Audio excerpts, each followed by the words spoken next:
अस्सलाम वालेकुम। होपफुली आप सब खैर आफियत से होंगे। आज फ्राई में हम पेरी पेरी फ्राइज़ बना रहे हैं, वो भी सब्ज़ प्याज के पत्तों से। आलूओं से बिल्कुल भी नहीं बना रहे। तो सब्ज़ प्याज के पत्तों से पेरी पेरी फ्राइज़ बनाना बहुत ही आसान है और टेस्ट में तो बहुत ही ये आला है और ये इसके साथ ये बजट फ्रेंडली भी हैं। तो चलें हम अपनी इस रेसिपी को बनाना स्टार्ट करते हैं। तो आपने इस तरह से ये सब्ज़ प्याज, जिनको स्प्रिंग अनियन भी कहते हैं, ले लेना है और अच्छी तरह से इसको वॉश करके इस तरह से काट लें। और फिर जब आप स्प्रिंग अनियन को इसके बल्ब से अलग कर दें तो फिर आप अपनी डिज़ायर्ड लेंथ के मुताबिक इसको काटें और फिंगर फ्राइज़ की शेप दे दें इस तरह से। और फिर आपने एक कंटेनर लेना है जिसके अंदर आपने 1 चम्मच मस्टर्ड ऑयल डालना है। अगर आपके पास मस्टर्ड ऑयल अवेलेबल नहीं है तो आप कोई भी कुकिंग ऑयल या फिर मस्टर्ड पाउडर ऐड कर दें। और इसके साथ आपने 2 से 3 आइस क्यूब डालने हैं, साथ में पानी डाल देना है। अगर आइस क्यूब नहीं डालने तो चिल्ड वाटर डालें।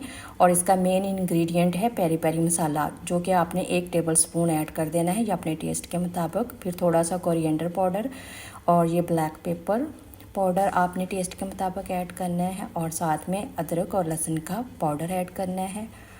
और फिर रेड चिली फ्लेक्स ऐड कर देनी है। और उसके साथ आपने टेस्ट के मुताबिक थोड़ा सा टर्मेरिक पाउडर ऐड कर दें। और सॉल्ट टेस्ट के मुताबिक ऐड करें। और 2 चम्मच आपने भर के रिफाइंड फ्लोर मैदा का ऐड करना है और इसको प्रॉपर्ली आपने मिक्स कर लेना है। और डिज़ायर्ड के मुताबिक आपने पानी ऐड करते जाना है और इस तरह का बैटर आपने तैयार कर लेना है। फिर आपने अपने स्प्रिंग अनियन फिंगर फ्राइज़ को उठा के इस बैटर में डिप करना है और इसको मैदे में प्रॉपर्ली कोट कर लेना है इस तरह से।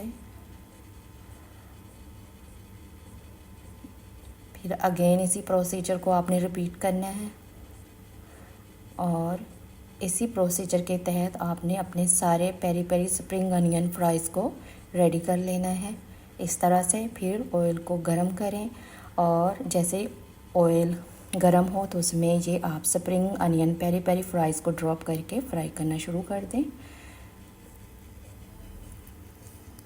ये देखें, इस तरह से जब फ्राई हो जाएं तो इनकी लुक देखें माशाल्लाह कितनी अट्रैक्टिव है और कितनी माउथ वाटरिंग है।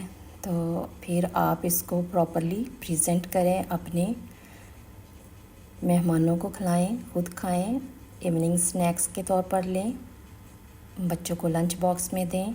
होपफुली आज की रेसिपी आपको अच्छी लगी होगी तो प्लीज़ इसको लाइक शेयर सब्सक्राइब ज़रूर करें। Thank you so much for your time. अल्लाह हाफिज़।